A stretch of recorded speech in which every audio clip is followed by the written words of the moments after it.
all, so Citron Technologies Private Limited. So we are we are based out of Bangalore, India. And what we do, so first of all, we are an IoT and AI company. I mean, what do you mean by IoT and AI company? I mean, so we are not a training based company. That's the great advantage for the peoples who are attending this webinar, really. So what we do is nothing but, so we provide IoT and AI solution for the industries. Usually we work in the domain of manufacturing industries, automobile industries. We provide IoT solutions for them, AI solutions for them. That's how exactly we work. And another part of a company, we also provide trainings. I mean, we do a lot of workshops. We do a lot of trainings on machine learning. We have a domain expertise on AWS, especially. So we all our trainings are revolving around AWS cloud. So we will talk about AWS in case if you don't know what is AWS is, also no issues with that. Yeah. So now let me just let me just tell you guys and what is an agenda for today's webinar in this 90 minutes. What exactly we're going to learn. Okay. So these are the three things. These are the only three things that I want to introduce for you guys today. Nothing else. One is we are going to understand what is the impact of AI and ML in the current world right now, and how it's going to be in next 5 years or maybe next 10 years. And we're going to see why AWS Machine Learning Specialty Certification course, why you want to take this certification course, first of all, and in case. So what will be the opportunity that will be coming along with that? And what is the job opportunities in AWS Machine Learning? And obviously, generally, what is the opportunities that is waiting for machine learning today? Okay. So saying this, we will get started. So impact of AI and ML. So this is what I want to start with, obviously. Let's try to like understand, and let's try to discuss this particular slide which I'm displaying here. So use cases in ML and data science, or maybe machine learning, whatever it is. So some of you guys might be new to machine learning, and let's imagine there might be a freshers. I mean, so who are still in the college, probably who are just passed out, and maybe you are a working professional who is working for some company, maybe a corporate, obviously, and you might be a college professor or a lecturer, whoever it is. So generally putting everything for everyone commonly, let's try to talk in that way. So like machine learning, artificial intelligence, data science, those are the buzzwords, obviously, like that is going to be a buzzword for the next, let's imagine for next 10 to 15 years. Obviously, there is no other buzzword that is going to come apart from machine learning, data science, or artificial intelligence, obviously.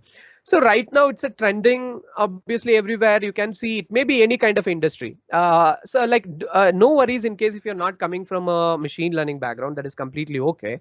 But let's imagine, so in case if I hoping like you are from at least a corporate background, I mean, you might be coming from an IT sector, obviously. So the reality is the use cases of ML and AI is existed everywhere. So you cannot like deny that, because you might be coming from a banking sector, or you might be coming from a transportation, education sector, gaming sector, media, hospitality, environment, workplace, anything. It may be anything. So it may be any industry that you're coming from. So the use cases of ML and AI exist anywhere, everywhere. So I mean, so wherever you have an access to digital data, obviously that digital data is an opportunity for you in ML and AI. Basically, you can resolve a lot of problems in the current industry where you're working from, and you can add a much more value to your customers who are who are you are serving for us as of right now. So let's try to discuss on this particular use cases, and we will try to understand in depth. So what are the different types of opportunities that are waiting for us in many different types of industries? So obviously, as I'm displaying here, like I have displayed a lot of different types of industries, starting from banking sector, transportation. So like I don't have a much space here, because if you see, like I have displayed a few number of industries, not everything. I don't have a bigger screen like where I can include. If I include more data, obviously you cannot see at the end of the day. So here I have included all the majority of industries where peoples are around. So the few use cases that I also defined over here. So first of all, let's try to understand, for the peoples who are not from a machine learning domain, let's try to understand, let's try to realize we are in the age of ML and AI. I mean, we are in the age of ML and artificial intelligence. So to verify that, to justify that, let's take our smartphones itself a best example. So why do our smartphones as a best example? So like we are in the age of ML and AI. I mean, so like when we talk about machine learning, data science, or artificial intelligence, usually what people used to think, okay, AI is a future. Obviously, yes, it's a future, but the future is not something after 10 years or after 20 years. So future is today. So we are in the age of ML and AI. Those things are past, obviously. So right now, let's take our smartphone itself a good example. Let's try to realize we are in the age of ML and AI. So how do we realize that? So let me tell some few ML and AI use cases that we are using in our daily basis. Okay. The first example is, obviously, let's take our smartphone. Every smartphones right now, the latest available smartphones right now, they have a feature called a face unlocking system. I mean, what I mean by face unlocking system is nothing but, so your phone has a so like biometric. Obviously, you can able to unlock your phone based on a biometric. I mean, based on your thumb fingerprints. Similarly, you have a face unlocking system. I mean, you can able to unlock your by using your face. I mean, your front facing camera can able to recognize your face and it can able to unlock the phone basically. So what is that application? That is not just a software. I mean, it just not a application that is written in Java or maybe Python. So there is more than that. So there is something called a face recognition application is running over there. What I mean by face recognition application. So face recognition, it's face recognition or object or scene detection. There are many different terms what people used to define. So at the end of the day, it is called computer vision. So the terminology, it's called computer vision. So what I mean by computer vision is nothing but anything that you do in terms of images, videos, right? So that is called computer vision. So for example, there are many use cases like face recognition, what you have in your phone, like which can able to unlock your phone, and there are a lot of other things. Let's imagine object and scene detection, what people used to call. Let's imagine if you are trying to analyze a photo. Let's imagine early in the morning you're going to a park. Just imagine that. That's good, right? So early in the morning we are going to a park, and just imagine the scenes in the park. Obviously, you can able to see the beautiful park with lot of trees, lot of grasses, and a lot of people's walking and jogging with their dogs, whatever it is, right? So this is the scenes, and you can able to identify a lot of objects in it. I mean, a dog is an object, and you may see some parking benches. I mean, you can able to see and you can sit in that benches if you imagine the park. So there are objects and scenes in it. So basically that is called object and scene detection basically. Okay.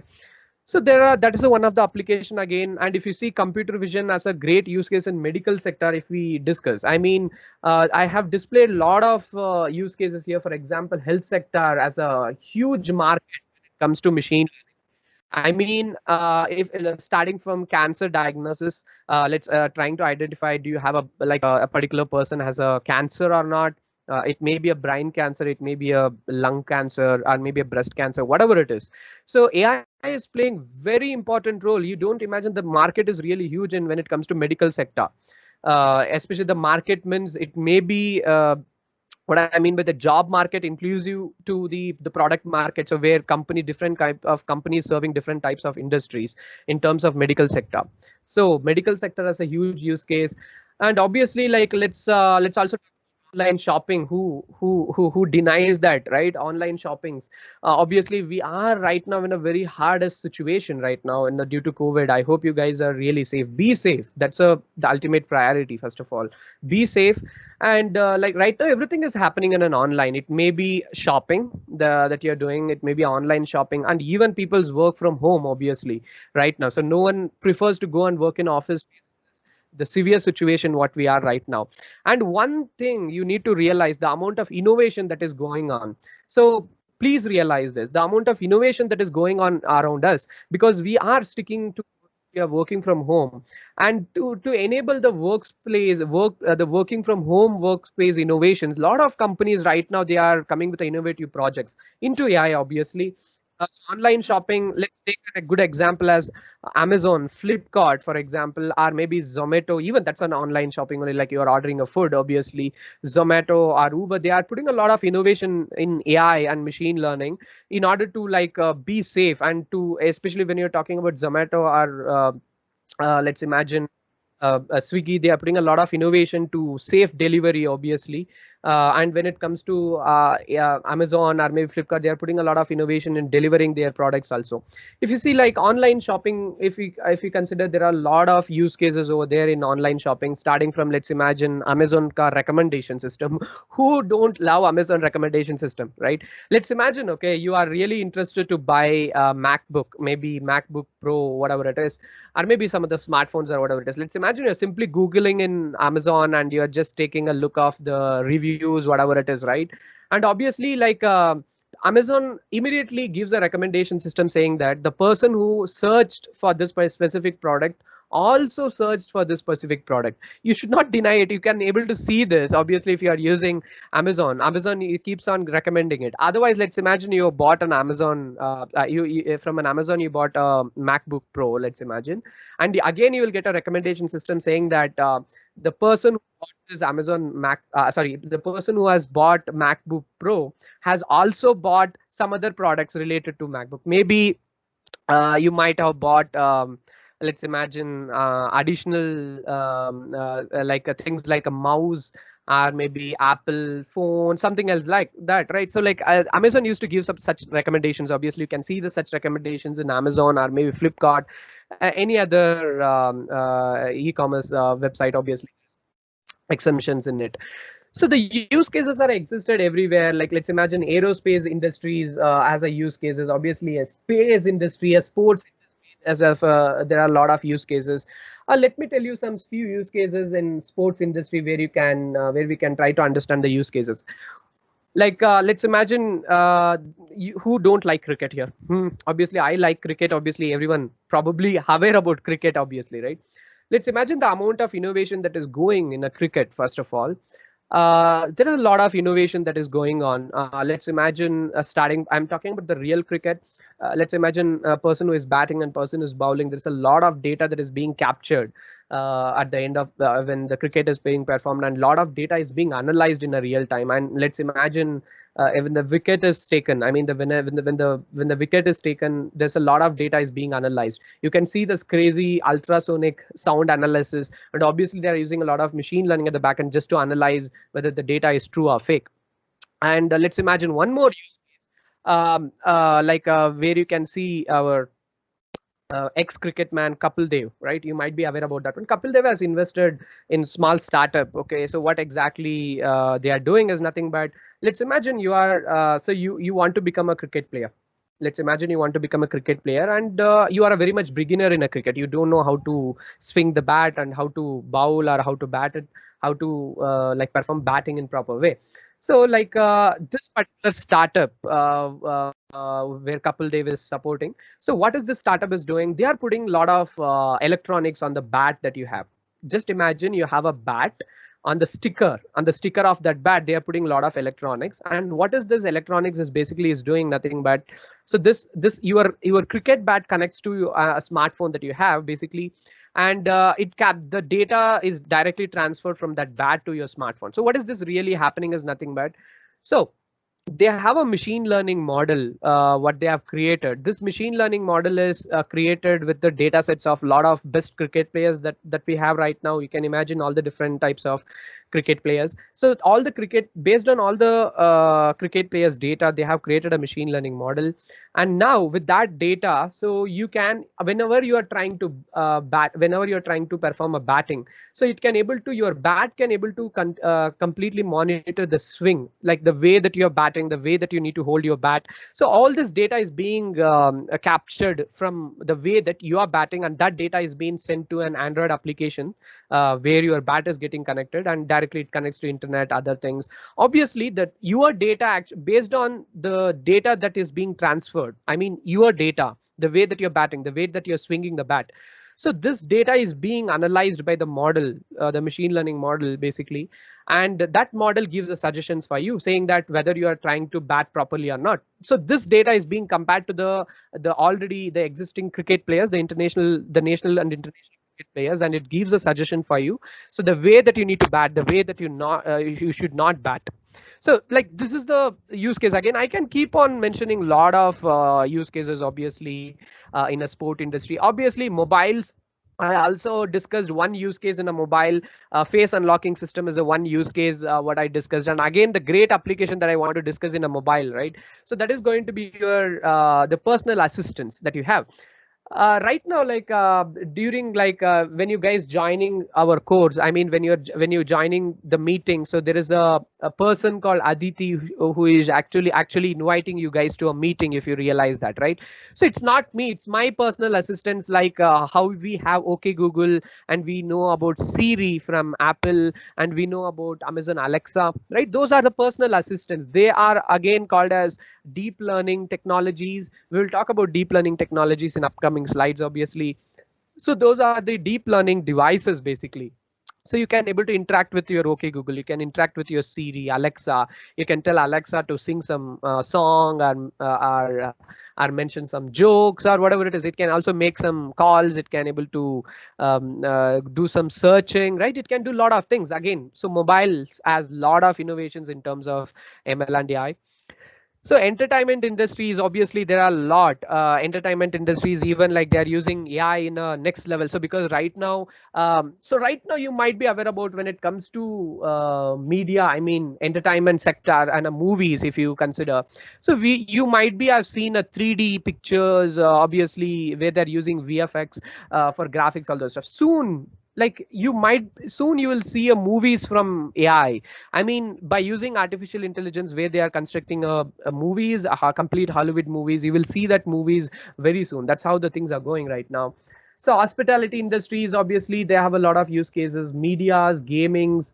When it comes to gamings, obviously, AI gamings are going to be a next level of gamings, what we can consider. Let's imagine right now we play all the different kinds of games, and soon you will expect the game that is being played by AI. I mean, what, just imagine what if you have a partner. Let's imagine many games will have a partners in the game who can able to play with you. I mean, a partner can be another human being who is might be your friend who is working, who can able to play a game with you. Otherwise, it can be a bot. I mean, it can be a bot. Soon, what I'm saying, like you don't need a human being, a partner who is a human being who can sit next to you, can play with you. You don't need such things. Soon you can able to play with the AI. I mean, a complete artificial intelligence, a person who is virtually available for you, who can able to play along with you, play along with that guy. So you will get the same experience how you are playing with your friends, obviously. So that's how the things are going on. So education sector has the huger innovations, obviously. Right now you can able to see the complete education sector has been transformed to online. There is no exceptions in that, obviously, in this hard time. So yeah, there are a lot of technology that is going on in AI. Like a lot of companies are coming with innovative softwares for, it may be anything. It may be for taking a classes. uh, Maybe there might be a shocking things in case if you have a professors are professors or college lecturers don't afraid. Obviously there are companies who are creating a complete AI lecturers, AI professors who can able to teach, the technology. I mean, who can able to teach for students. I mean, AI teacher, AI professor. These things are happening right now because when the things are completely changing it in online, obviously AI can able to play a vital role that can able to deliver efficient results, obviously. So, and obviously right now you can see a lot of every examinations for the students or maybe for the college students or the schools happening in an online. If you consider that, if you see like a lot of softwares are coming, AI based softwares which can able to monitor the complete examination process. It can able to analyze whether the students are doing any malpractice or not. So it can able to completely monitor a lot of things in education sector. So retail space as a huge use case again, like when you go to a retail shops. Transportation as a use case is obviously banking sector, where you can see, sorry, yeah, banking sector where you can see the next level of use cases. I mean, if you see banking sector, we talk about many different types of use cases like fraud predictions. I mean, credit card frauds and identifying the just identifying the clients. I mean, what it is called customer churn. I mean, let's imagine you are in a banking sector, like you are working for a bank. Let's imagine a bank called ABC might have some millions of customers. So just by using machine learning, they can try to predict how many customers we may have in next 5 years. Will we have 5 million customers or less than 5 million customers? So it is called customer churn, what it is called. So a lot of companies, even like a retail companies, e-commerce companies, does that obviously. So there are many use cases that I can able to keep on mentioning. Obviously, it may be politics and government. It may be even cybersecurity, smart homes, where we can see the next level of use cases, defense, military and defense, where we can see the next level of use cases in AI. So these are the use cases. The use cases are really exploring. It's not exploring. It's exploding. Basically, what I can mention. So this is the global machine learning market within the year of 2070 to 2024, obviously. So this data, what I'm representing, it is taken from a marketresearchfuture.com. They put a lot of analysis. So you can able to see this data represents the hardware requirement, software requirement, and service-based industries, where you can able to see the trend, which is growing, keeps on growing when we are going further in the years, obviously.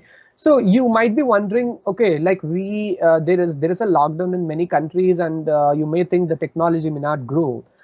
It's not the thing. Obviously, whenever we are fed in a hard situations, then only the innovations comes into the market very soon. I mean, um, if you see, like, every innovation that we are talking about in the world, it may be the first the wheel that has been discovered, or maybe the first rocket that we have launched to a moon. Whatever the innovations that we are made, it just invented for the huge problem that we have solved. Like, whenever the human facing a huge problem, then the innovation actually goes too faster, obviously. Vishnu, thanks for raising a question. So I will answer all your questions later in the session, so you can raise your question.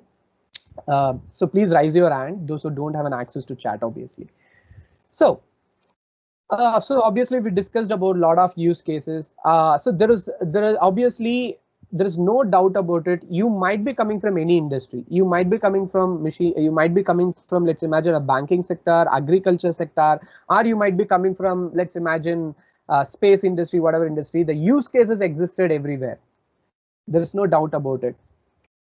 Okay, so, and when it comes to use cases, we want to discuss about many different the many different technologies that is being followed in machine learning. So for example, something called NLP, what it is called, natural language processing. So let me discuss that in a very simpler way. So natural language processing is a technology where we will deal with much of the words, for example, sentences. So for example, sentiment analysis. Let's have a discussion on this. What is the sentiment analysis? What people seem to talk about? Let's take Amazon.com or Amazon.in itself, a good example. Let's imagine you bought a product from an Amazon. It may be any product. Let's imagine it may be electronics goods that you buy from an Amazon something. And let's imagine you bought a product, and whatever the seller has promised, what the Amazon seller is promising for you, it is not been delivered as it is promised. I mean, some of the features in the electronic device that you bought is being not met. I mean, the device might be damaged, something else, right? So what we used to do usually, we used to put a review. I mean, we used to return that product, and we will put our hard review for that particular seller. I mean, we express our sentiment over there. I mean, right? So that is nothing but sentiment analysis. Obviously, Amazon keeps on analyzing your data. I mean, let's imagine Amazon might have millions of customers. I mean, Amazon cannot review all the data, all the reviews manually by using human beings. It's never going to happen. So that's why Amazon is using artificial intelligence, AI, machine learning, for performing a sentiment analysis. Basically, sentiment analysis, they are reading. So the AI is reading all the reviews that is given by a customer, and it is trying to analyze how actually the customers are behaving towards this product. Do they have a positive scope towards that product, or a negative scope towards that product? So this is the innovation which is happening. Based on this innovation, obviously, what Amazon is doing right now, let's imagine if you are going and Googling for, let's imagine, yoga mat.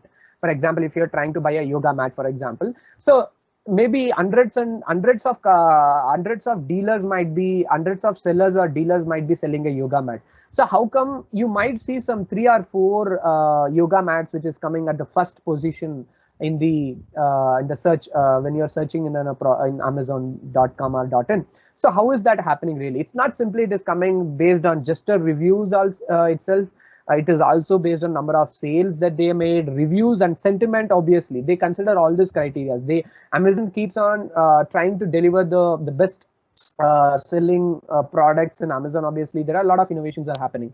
So there are a lot of things that we can still discuss on natural language processing use case technology. So text classification, classifying a text is one of the good example that we can discuss. Chatbots, which is actually one of the good example where we can discuss. Chatbots are really ruling the world. If you imagine every company as a chatbot, like if you see like Amazon as a chatbot where you can go and discuss, Flipkart as a chatbot. You might, even if you're coming from an e-commerce company, you might be having a chatbot who is sitting where you can able to chat with the chatbot. So right now, if you if you see right now, one of the new innovation that that we may see in next 1 or 2 years very soon. Obviously, right, customer service is one of the good platform where chatbots can able to take a very important role. So right now, if you see any customer service, it may be Amazon-based customer service, Flipkart might be having a customer service, or you might be buying some SIM cards from Airtel, Jio, whatever it is. Everyone has a customer service, right? You might see very soon, you might see where they're going to replace human beings with the chatbots, where you can able to talk with that chatbot, like how you're talking with a normal human being, where you can chat with that human being. Those things are happening very soon. So this you can expect in next 1 or 2 years. You can expect this technology in place, obviously. And self-driving cars, robotics, obviously, this is one of the trending innovations right now. Self-driving cars, obviously, who don't like a self-driving cars, obviously.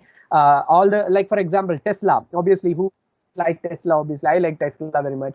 So right now you can see Tesla is one of the first company which comes into the picture when we are talking about self-driving cars or maybe EVs, electric vehicles. Obviously now Tesla is in India. We may expect like EVs very soon, or maybe self-driving cars in India very soon, obviously. And we talked about computer vision, obviously, when I'm talking about these use cases, like anything that you do in terms of images and videos that can be called as a computer vision. So here I have a quick snap which is actually explaining how the computer vision is being performed. Let's imagine in a retail industries, customer behavior tracking. So let's imagine everyone likes to buy a new cloth during our festivals or maybe different cultural events that we have in a country. I mean, so let's imagine if you're going to a branded showroom and you are trying, they might have a different collections in place, let's imagine, due to a festival season. And let's imagine they have this intelligent cameras like this, what I'm representing in my screen, which is actually keep on monitoring your face. Let's imagine you are trying to wear that cloth or trying to collections. I mean, you like basically everyone before we buying the cloth in the branded showroom, we want to feel how the cloth is. I mean, how smooth it is, obviously, right? And you might need to wear it out. Obviously, you might go to a trial room and might wear it. So what if you have a camera, not in a trial room, don't worry. After when you're coming out of a trial room, let's imagine like there is a camera where you come and stand in front of you, like where that camera actually monitors a sentiment. I mean, how do you really feel? I mean, how do you really feel when you're wearing that cloth? So that kind of an use case is obviously, which is again a computer vision. So agriculture industries as a huge use cases, maybe starting from identifying the pests in the crops that they have, and other use cases. Automobile sectors, for example, like here the object recognition and the classification in the traffic. So basically identifying the density of a traffic that you have in the way that you're traveling. Obviously, Google has it. We know that Google Maps has this such technology which can able to give a recommendation saying that which way that you need to travel, which may you can just to avoid a traffic, right? So this innovation is already in place, obviously.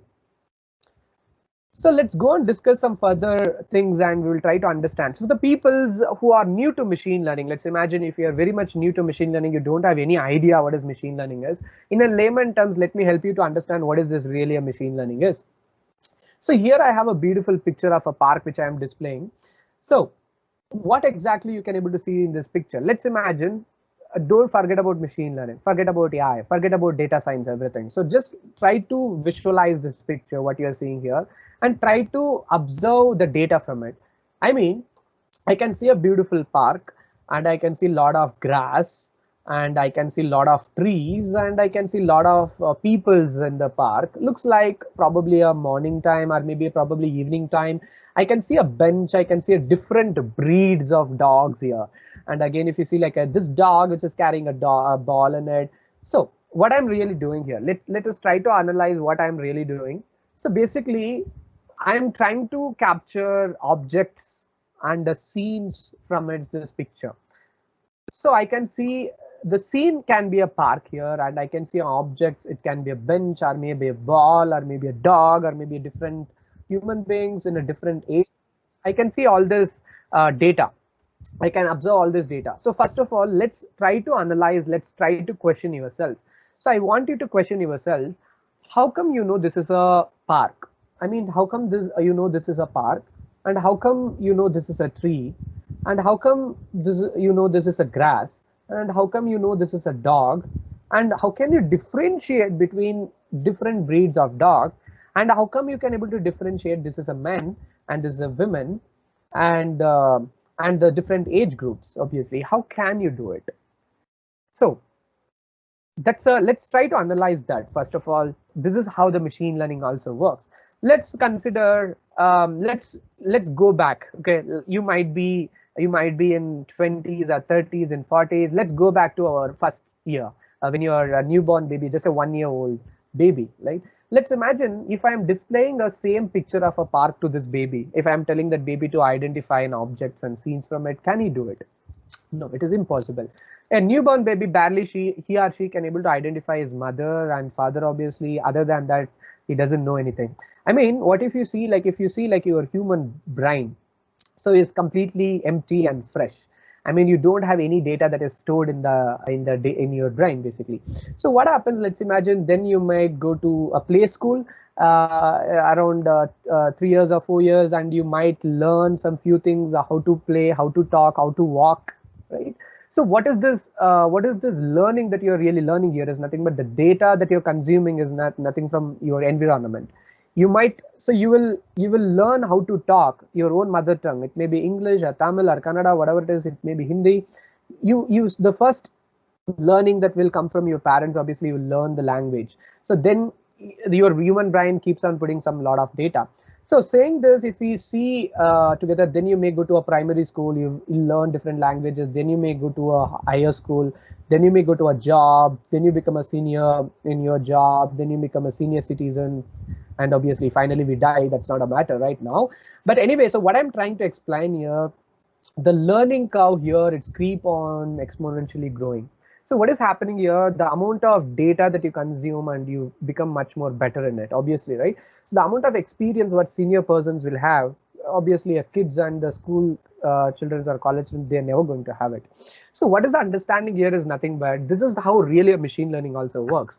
Let's try to understand this. Let's imagine, let's take a PC, a personal computer, or maybe any high-end server, or maybe any low-end device like Raspberry Pi, obviously. So let's imagine the data, the storage space is completely empty. I mean, everything is in this computer or maybe a server, everything is empty. So now we will take a data. It may be any data that we are talking about based on your use case. So we discussed about many different types of use cases, like a sports use case, maybe banking sector use case, or maybe a medical sector use case, right? So if you consider each and every sector as a different varieties of data.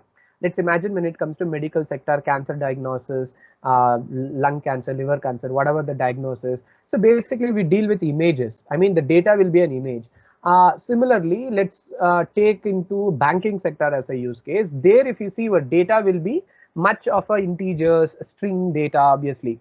We have a structured data. So if you consider that, so there data might be in a text format, numerical format. So the type of a data really varies. That's a uniqueness, depends on the use case.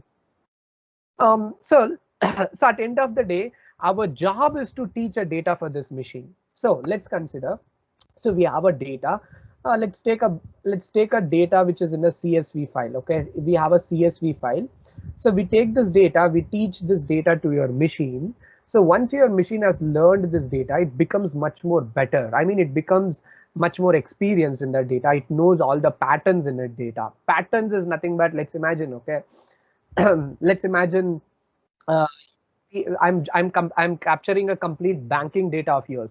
I mean, let's imagine you are a customer for a specific bank called ABC for 20 years. Let's imagine I can able to capture a pattern of yours in that bank. I mean, what is a pattern is nothing but I can capture what would be your salary range. Let's imagine in 20 years how many times you had a hike in a salary, and do you got any loans in the duration of how many years you're getting a loan, and such patterns. Those are the patterns basically. So what is this? Let's imagine this data holds the same pattern. I am going to teach all these patterns to my machine. So now this machine is completely aware about, so what exactly, how exactly you behave, I mean your behaviors in that particular bank. Okay, that's good. Now this machine has learned every data from my pattern. So what is the use right now? What exactly that machine can able to do if it is going to learn your data? So here is the answer for it. So so now this specific machine has learned all your data regarding the 20 years of your data, the behavior of yours in the bank. So now this machine can able to make a predictions. Predictions are something that can able to predict what may happen in the future. So it can able to make a predictions saying that a person called XYZ, so far he is going to get a one more loan. Maybe it can able to make a prediction saying that in the previous patterns what it has learned from you, it can able to tell when exactly you're going to apply for one more loan. It may be home loan, car loan, whatever it is. Or maybe that bank can also predict when will be your next hike in a salary, or maybe any other data that it can able to consume. Or still bank can also analyze and predict, so whether this customer, how long this customer is still going to stay in my bank. Let's imagine a bank can have a millions of customers. How long you're going to stay in that bank? So these are the use cases. So this is the ultimate terms how machine learning really works. We have a machine, we have a data. It may be any data. It may be a CSV file where you have a numbers and strings, or maybe image-based data where we teach that data to a machine. Once it has learned the patterns, all those stuff, it can able to make a predictions. I mean the futuristic predictions saying what can happen in the future. So if we want to give a definition, in a proper definition, it can be expressed like this. Machine learning is a study of an algorithms and mathematical models that computer system can use to progressively improve their performance. So basically it's nothing but, so machine learning is nothing but teaching a complex mathematical models to your computer machine or maybe any high-end server. So once it has learned the complex mathematical models, it can able to make a futuristic predictions. I mean what may happen in the future, right? Whether it is going to be raining or not, what is the climate today, whether I'm going to get any fraud detection things, or how long the customer is going to stay in the bank. So there are many for many use cases you may get a many different types of outputs, obviously. Saying this, so what are the concepts that you really need to learn if you want to become an expert? I mean, this demo is all about AWS machine learning specialty. If you want to become a specialist, what are the topics that you need to be really good at? So obviously, statistics and probabilities. Let me tell you some few insights. If you want to become a specialist, what you want to learn. So the first thing, obviously, we know that now. So machine learning is all about mathematics. All the mathematical concepts that is related to analyzing a data, cleaning a data. There are many different concepts. So where you can start from statistics and probability. So you know what is statistics and probability? It's nothing but the concern that where we collect a data or organize a data, analyze a data, are finding interpretations from the data and representing a data. So in statistics, we learn a lot.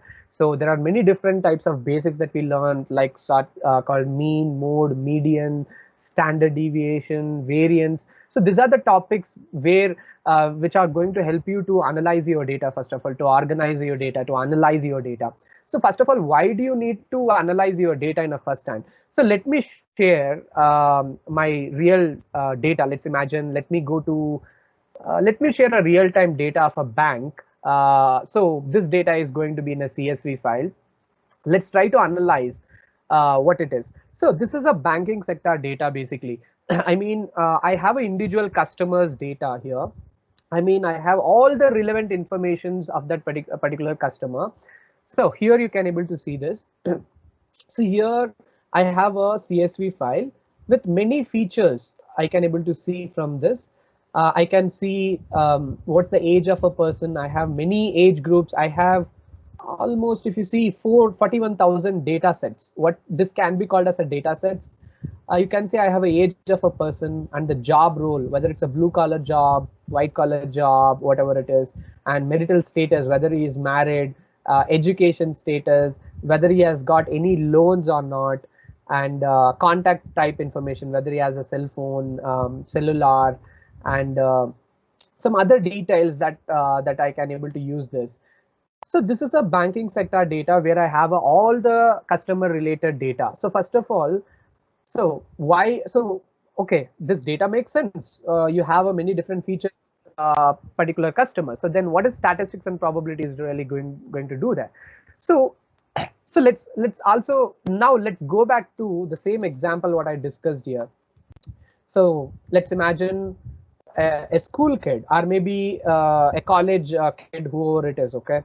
So like the type of a data you're going to learn, it's going to play a very important role, saying like how your future is really going to be. I mean, so let's imagine you don't want your you don't want your kids to go in a wrong direction. I mean, they don't want to learn a wrong things in a society. They want to learn a good things in a society, obviously.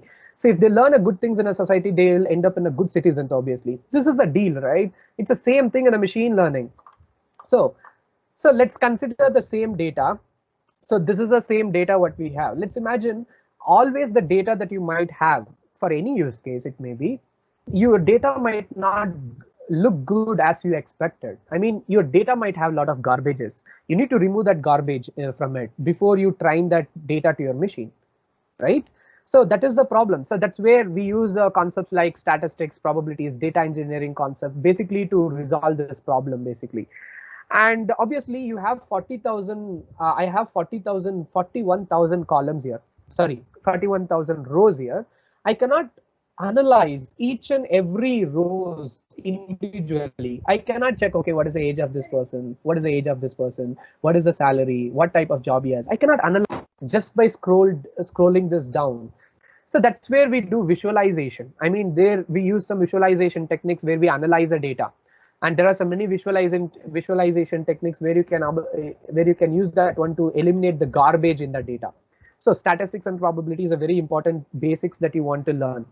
So then we talk about data engineering. So data engineering is nothing but putting some engineering on a data that you have. So there are many data engineering concepts that you want to learn if you want to become an expert in machine learning. So for example, data cleaning, data normalization. There are many different techniques that you want to learn. So data cleaning is nothing but, let's imagine, okay, I have 41,000 customers data here of a bank customer, specific bank customer. Let's imagine this is a data that I have extracted from the server what they have. So let's imagine I cannot expect my data to be completed every time. Let's imagine this person who is 44 years old, who is a blue collar job. And so here I have whether he has taken a loan or not, it tells no. So what if you don't have a data at all over there? That is called missing. You can see this data is completely missing. So how do you deal with that missing data? So you will end up with this problem. This is one of the biggest problem in machine learning. So where we need to figure out a way how to deal with this missing data. And you might have some fake data over there. So somewhere in the column, the values might be unexpected. Let's imagine all the values in this column is from 1,000. What if you have 10,000? So which is abnormal data, the data what we have. So we should also deal with this problems. This is nothing but data engineering. We learn about a lot of data engineering concepts where we want to clean the data, basically organize the data and keep the data ready to teach to your machine.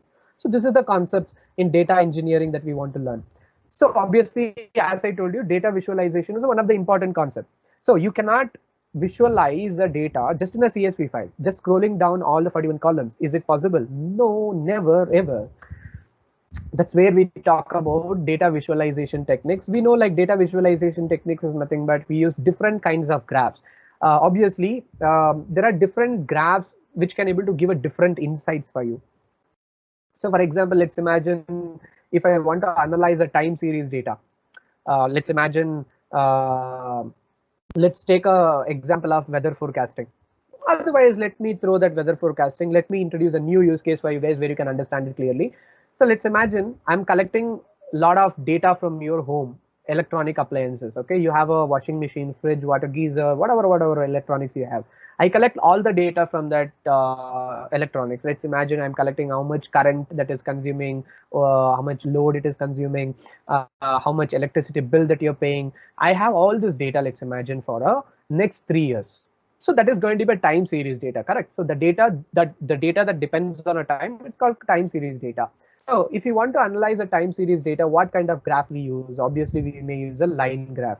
So basically, which can able to where we can have a time in the x-axis and y value will be the feature value basically. So the concept here is you use different varieties of graphs to get a different insights. For example, I'm talking about the garbage data. The garbage data is one of the worst data that you might have in your data sets. In order to eliminate that garbage data, we use different kinds of graphs. For example, you can see here a box plot. So box plot are one of the famous graph that can be helpful for you to identify garbages. Otherwise, it can be called as outliers basically. Okay, so visualization is very important.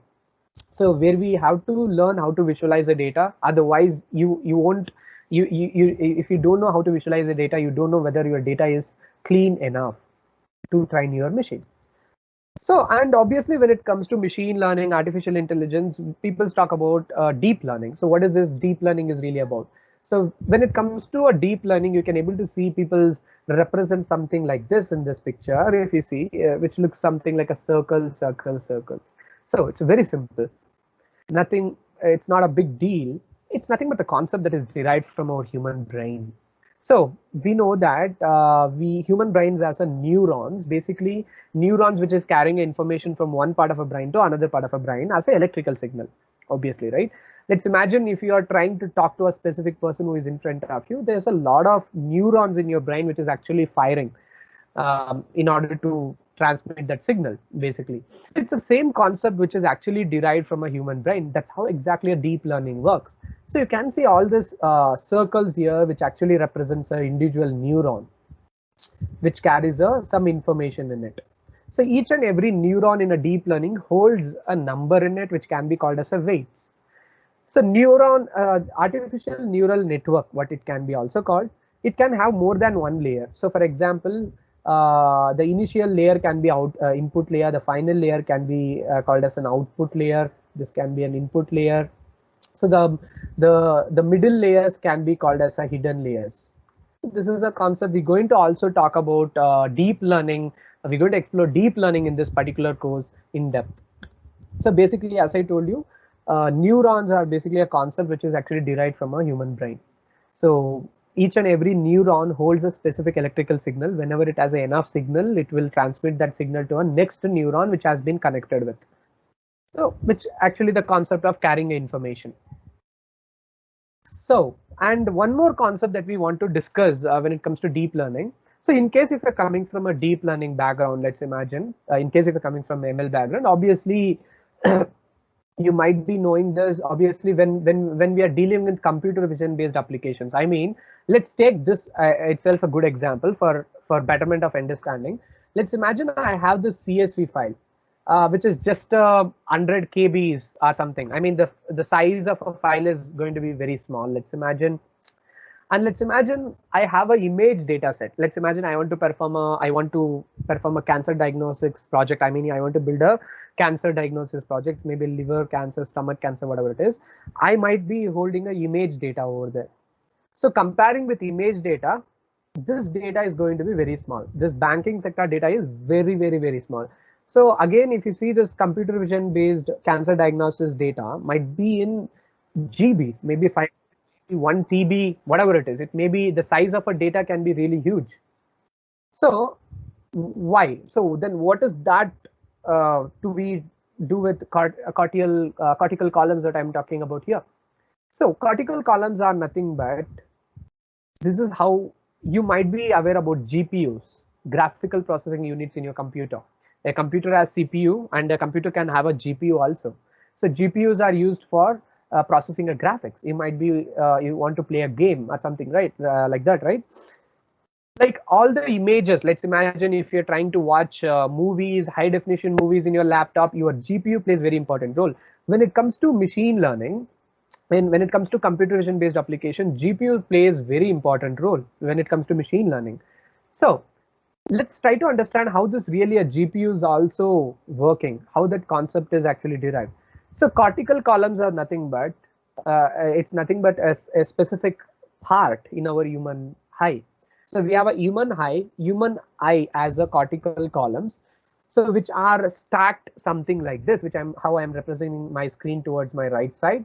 So you can see I have many different columns. This columns can be called as a mini columns. In each and every mini column, you can have 100 neurons in it, and together I have a stack of neurons which is in a different color, if you see, right? So this is nothing but, this is how our human eye works. Really, it's nothing but how the parallel computing is really happening. So GPUs are designed in the same exact way how our cortical columns are arranged. This is how our human eye works. In the same way, GPU exactly works in the same way. GPU can able to perform the parallel computing. So GPUs are very important when it comes to computer vision, where you want to process a huge amount of data, obviously. So we discussed about neural networks. Obviously, we have the first layer can be called as an input layer, and the final layer can be called as output layer, and what are the layers that you have in the middle can be called as a hidden layers, basically. So each and every layers what we have here process a different kind of information, and each and every neuron holds a number, what it can be called as a weight. Okay, so let's try